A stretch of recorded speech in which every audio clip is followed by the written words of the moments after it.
Right, go on then, John. Give it the beats.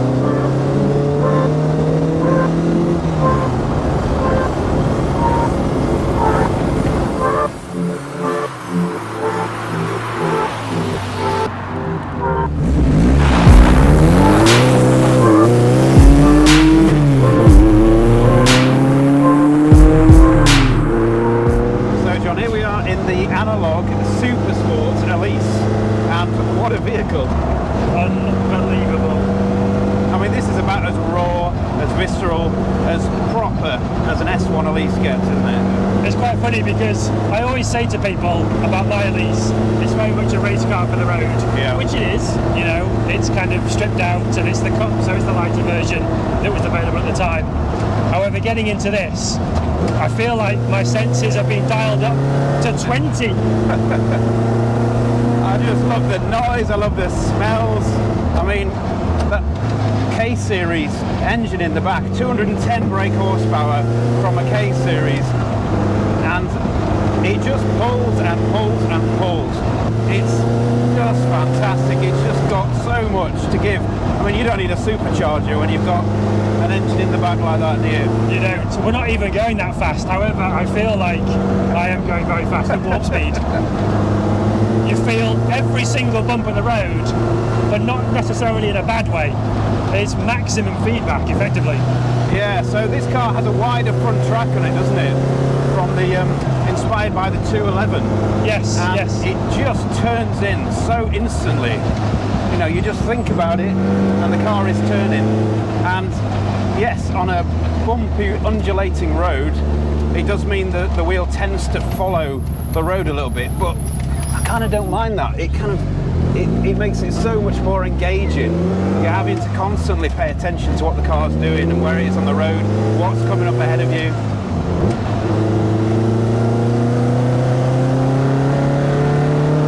Oh, yes. That noise. Yes.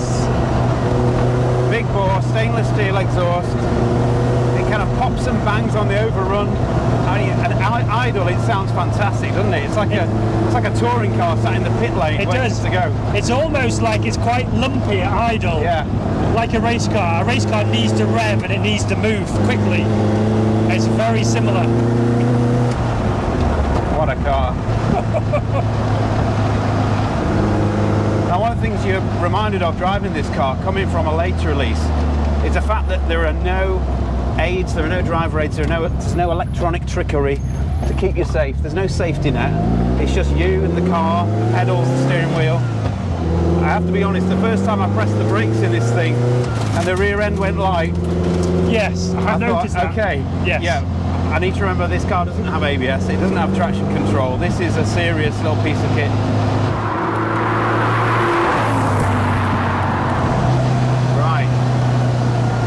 You want to have a go as well now, don't you, John? I think I need to, yes. Probably need to stop hogging it. Let's find somewhere to pull in and you can jump in the driver's seat. Or is it tighter in here than a... Oh yeah, we got that. Oh, you're recording already? Yeah. Great.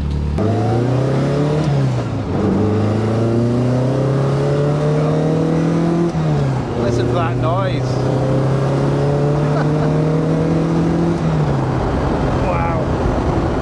Got some poke. It has, hasn't it? And how much this weigh now? It's sub 700, I think, kilograms, which is, if you think about it, is kind of 25% or so lighter. Did you hear that pop? I did hear that pop.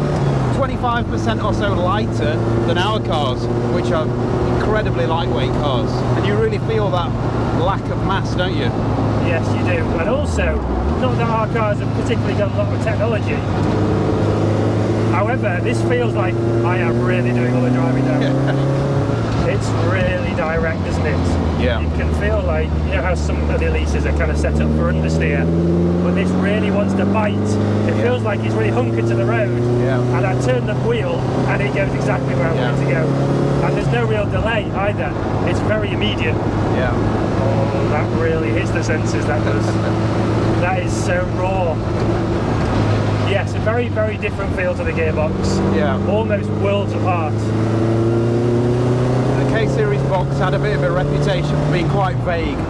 This one is much better, and it's got a short shift on it, which makes moving through those gears really quick. It does. But it still feels like a Rover gearbox, doesn't it? Yeah, it does. But that's part of the original charm. Like, the fact is, they haven't taken this car completely away from what the S1 was all about. They've just improved it, enhanced it, and actually having that gearbox, having that engine is what makes it a Series 1 Elise. Yeah, you're right. You're right. You could stick a Honda engine in the back, and yes, you get more power, but it will completely change the character of this car. Here we go. 5,000 revs. I don't know what this thing revs up to. I've kind of run out of bravery and legal limits, but it kind of, between 4,000 and 6,000, it just screams, doesn't it? Oh, that front end is delightful. So good. Now, generally, this is set up for more road bias, so it's not completely track oriented, although I'm sure it excels anyway. However, sitting on these 88R tyres, it really does feel very planted, even on what is quite an undulating country lane that we're on at the moment.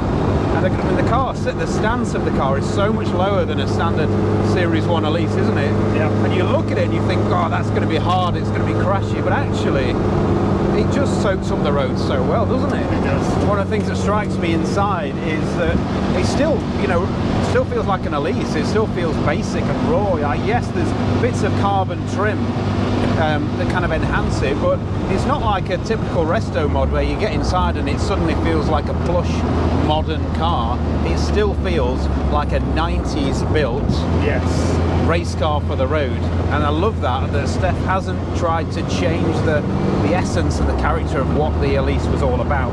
He's enhanced it, he's improved it, made, these seats are probably the biggest improvement, aren't they? These Tillet seats are fantastic. They are lovely. Really comfortable. Obviously a big weight saving with the carbon as well, but it's still basic and it's still exactly what you want from an Elise. Yeah, you're right, a lot of resto mods do actually put new things in, sometimes for the better, but as a result this feels very authentic. Absolutely.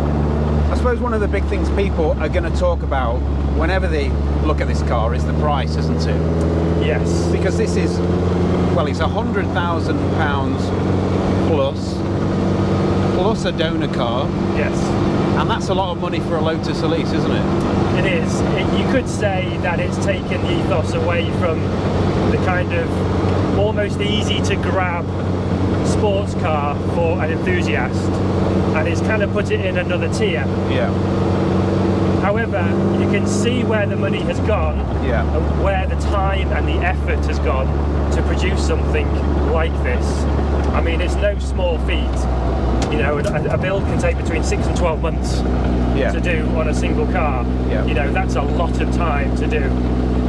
I think the thing you have to remember with this car is that it hasn't just rolled off a production line. No, this isn't a mass-produced car. These cars are built or stripped back and rebuilt one by one in a very bespoke, detailed process.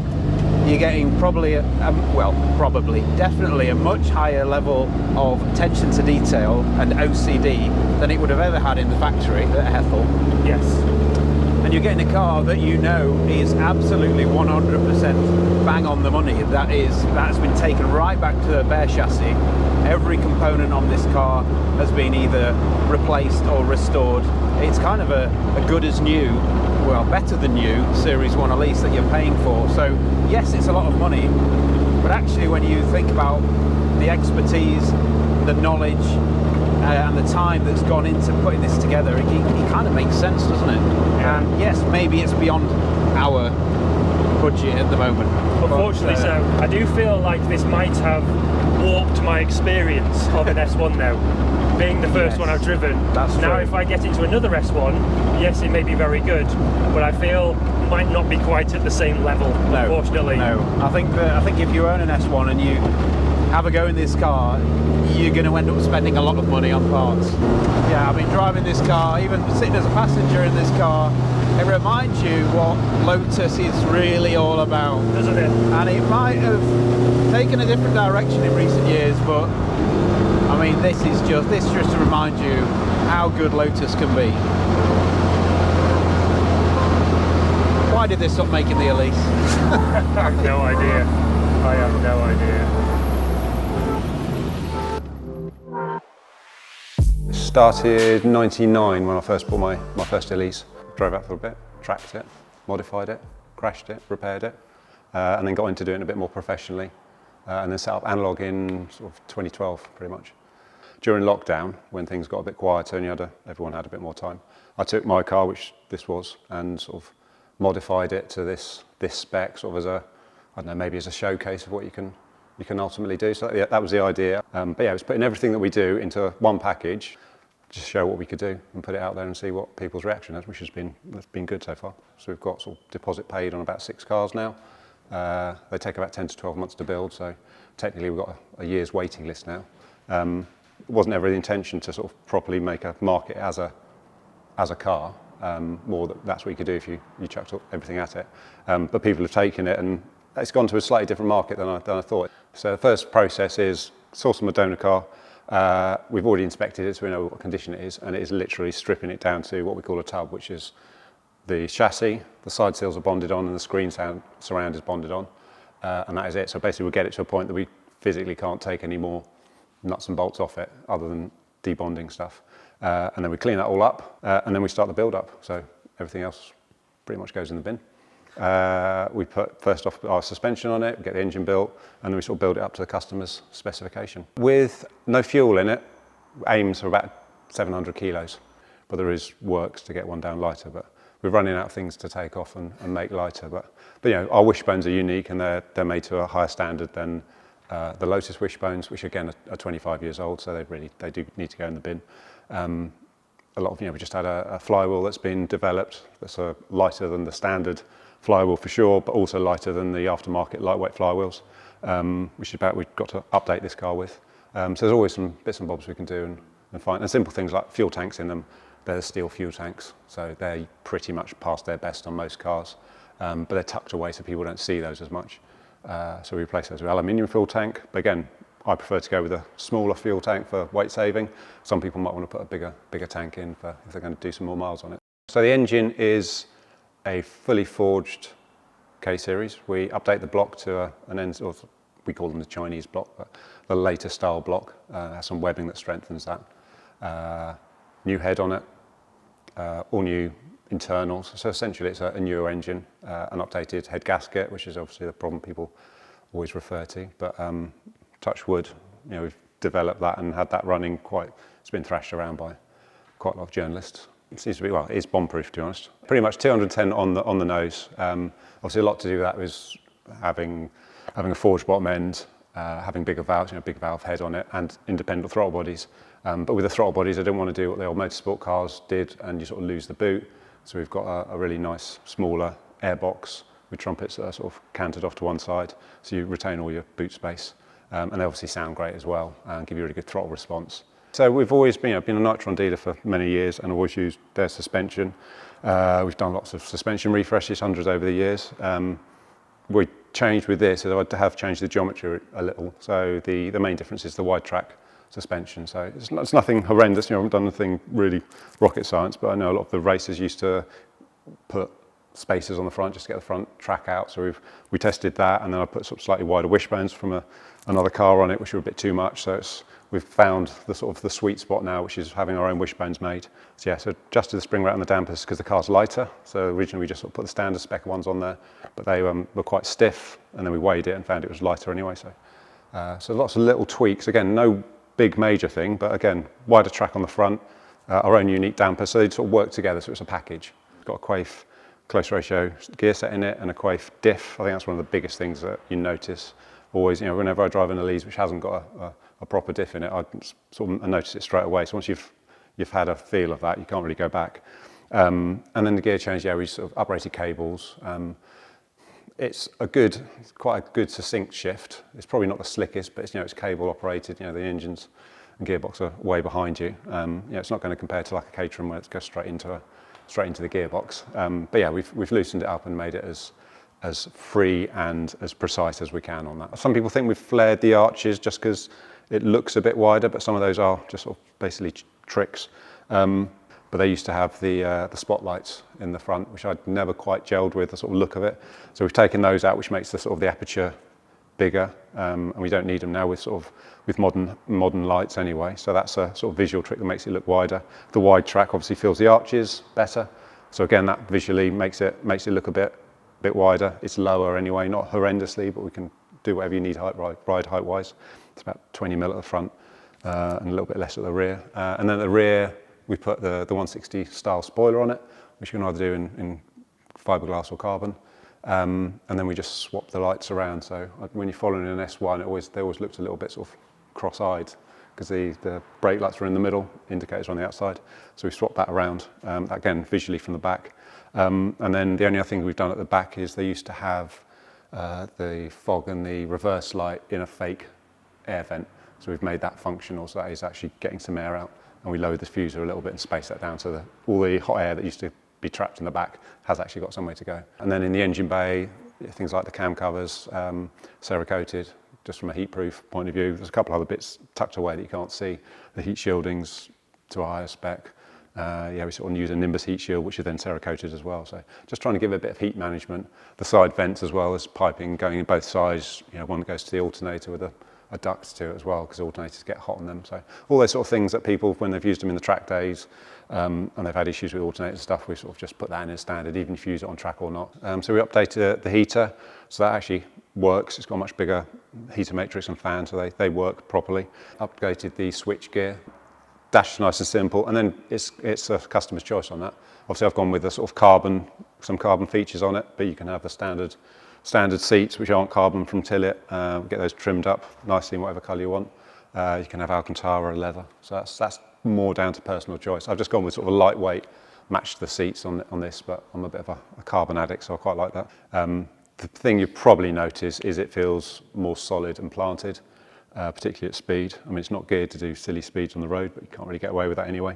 You probably notice the front end over most things. It's quite a solid, pointy front end.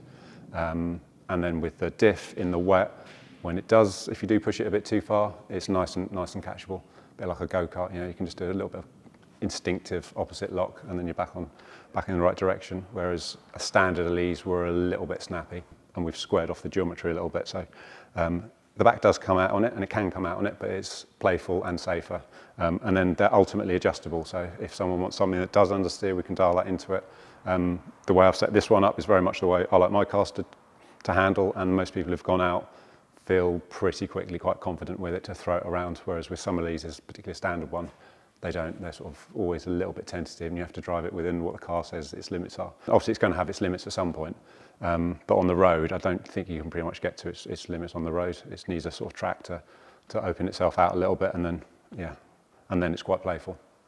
To be honest, the biggest challenge has been people's eyebrows going quite high up on their head when they find out how much it is. But it's not. I think when we were putting the pricing together for this, it was the same number kept coming up, and we started nibbling away at what can we do this.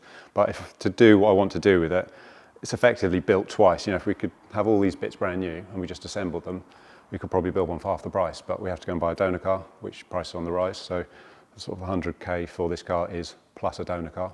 Interestingly enough, everyone who's had a test drive in one, 90% of those people have bought one, and everyone has usually ticked extra boxes and asked for more to be done. So we are doing a sport version as well, which is more at the moment for the US market, just because there's some restrictions on, particularly in California, with emissions. So we're doing a sort of 160 sport style or level of engine, and that'll probably go with a narrower track, and just take some of those options off to get the price down a little bit. But if you wanted to do portions of that, if you just wanted to upgrade the engine a certain amount, or you just wanted some of the suspension, or you like some of the cosmetic stuff we do. So we've had as many people come to us for those sort of separate portions as there are for car orders as well. We're not allowed to make cars like this anymore.